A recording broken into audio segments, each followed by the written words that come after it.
Hi welcome to our channel. ప్రస్తుతం మనతో పాటు దాము బాలాజీ గారు సీనియర్ జర్నలిస్ట్ ఉన్నారు. వాటితో ఒకసారి మాట్లాడదాం. సార్ నమస్కారం. నమస్తే. సార్, చంద్రబాబు నాయుడు గారు ఇంటి మీదకి 1,00,000 మంది ముస్లింలు వెళ్ళబోతున్నారంటూ వార్తలు వస్తున్నాయి సార్. అంటే ముస్లిం నాయకుడే స్పందించి వక్ఫ్ బిల్లుకు చంద్రబాబు నాయుడు గారు మద్దతు తెలిపారు. అందుకే మేము 1,00,000 మందితో వెళ్తున్నామని చెప్పినట్టుగా కూడా చెప్తున్నారు. మరి ఈ వక్ఫ్ బిల్లు ఏదైతే ఉందో దీనికి మద్దతు తెలపడం చంద్రబాబు నాయుడు గారికి చాలా డ్యామేజ్ చేసింది ముస్లింల పట్ల అని కూడా అంటున్నారు. మరి ఇది ఎటువైపు వెళ్ళే ఛాన్స్ ఉంది? దీనికి మీరేం చెప్తారు? వక్ఫ్ బిల్లు గురించి ఇప్పటికి కూడా వివాదాలు ఆగట్లేదు. అటు వెస్ట్ బెంగాల్లో చాలా పెద్ద ఎత్తున అల్లర్లు కూడా జరుగుతున్నాయి. నిన్న కూడా మమతా బెనర్జీ అప్పీల్ చేసింది. సో ఒక పక్క అక్కడ చాలా తీవ్రమైన అల్లర్లు జరుగుతుంది. దేశవ్యాప్తంగా కూడా ముస్లిం సంఘాలు ఏఎంపిఎల్ఎం అంటే ఆల్ ఇండియా ముస్లిం పర్సనల్ లా బోర్డు ఆధ్వర్యంలో పెద్ద ఎత్తున ధర్నాలు, రాస్తారోకాలు, ఆందోళనలు చేస్తున్నారు. మ్యాక్సిమం పీస్ఫుల్గానే చేస్తున్నారు. కానీ ఒక వెస్ట్ బెంగాల్లో మాత్రమే అల్లర్లకు కూడా దారితీసింది పరిస్థితి. మరోవైపు అది సుప్రీంకోర్టులో కూడా పెండింగ్లో ఉంది. సుప్రీంకోర్టు కొన్ని ప్రశ్నల్ని గవర్నమెంట్ని అడిగింది. ప్రధానంగా మీరు ముస్లిం ఈ వక్ఫ్ ఆస్తుల్లో బోర్డులో నాన్ ముస్లింలని పెడుతున్నారు కదా, హిందూ బోర్డులలో కూడా అట్లా ఎక్కడైనా నాన్ హిందువులు ఉన్నారా అనే ప్రశ్న అడిగింది. దానికి ఆన్సర్ ఇవ్వడానికి 1 మంత్ టైం అడిగారు వీళ్ళు, సెంట్రల్ గవర్నమెంట్. సో దాంతో 5 నెలల పాటు ఇది స్టే ఆర్డర్ ఇస్తున్నామని పెట్టేసింది. దీంతో ఏం చేస్తుంది బీజేపీ?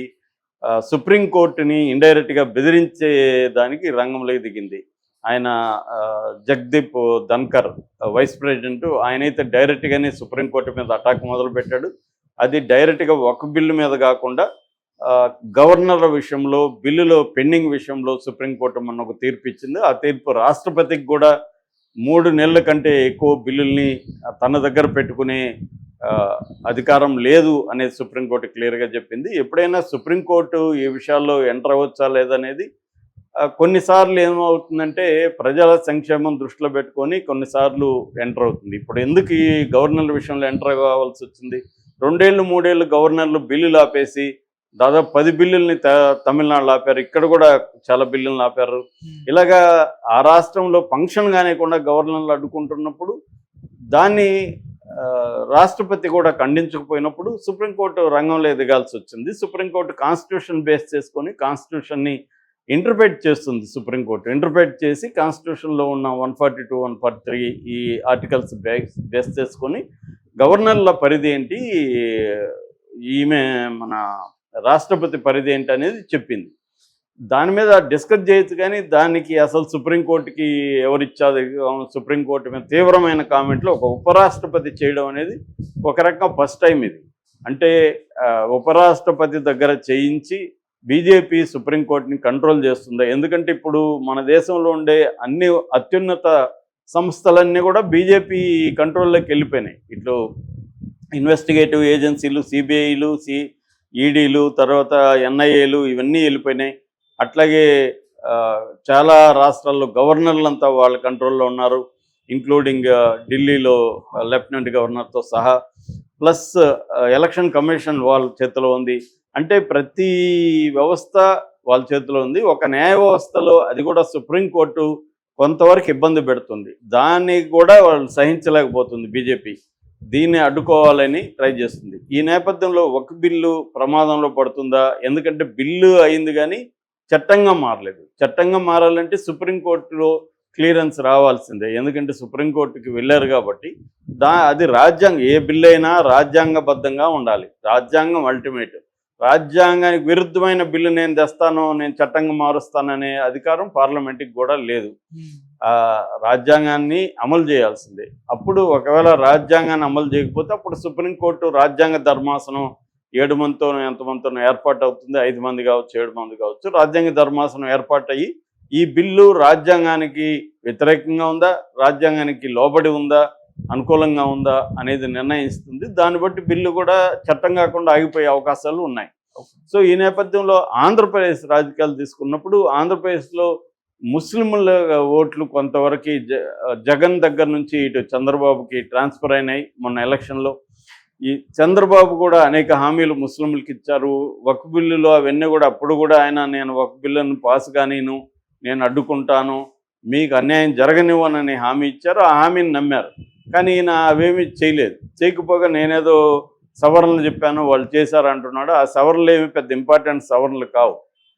ముస్లింలు ప్రధానంగా ఏది వ్యతిరేకిస్తున్నారు, ముస్లిం బోర్డులో నాన్ ముస్లిం ఉండడం అనేది కరెక్ట్ కాదు. అట్లాగే ముస్లిం ఆస్తులకు సంబంధించి నిర్ణయాలు తీసుకునే అధికారం గవర్నమెంట్ చేతిలోకి వెళ్ళిపోతుంది.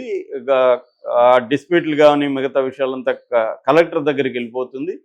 దానివల్ల ముస్లిం మత సంస్థలకి వాళ్ళ ఆస్తుల మీద కంట్రోల్ ఉండదు. ఇప్పటికే ముస్లిం ఆస్తులు చాలా వరకు వేరే వాళ్ళు ఆక్యుపై చేసేసుకున్నారు అని చెప్తున్నారు. ఇప్పుడు మన ఆంధ్రప్రదేశ్ వక్ఫ్ బోర్డు చైర్మన్ ఎస్కే అజీజ్ నిన్న ప్రెస్ మీట్లో ఏం చెప్పాడంటే, దాదాపు ఆంధ్రప్రదేశ్లో 50% ఈ వక్ఫ్ ఆస్తులు ఆక్రమణకు గురైనాయి, అవి మేము మళ్ళీ తిరిగి మేము పొందలేకపోతున్నాం అని ఆయన కొన్ని లెక్కలు కూడా చెప్పాడు. మొత్తం 3502 వక్ఫ్ సంబంధించిన సంస్థలు ఆంధ్రప్రదేశ్లో ఉన్నాయి. దీనికి సంబంధించి 65,783.8 ఎకరాలు వీళ్ళ కంట్రోల్లో ఉంటే, అందులో 31,594 ఎకరాలు ఆక్యుపై చేసేసుకున్నారు.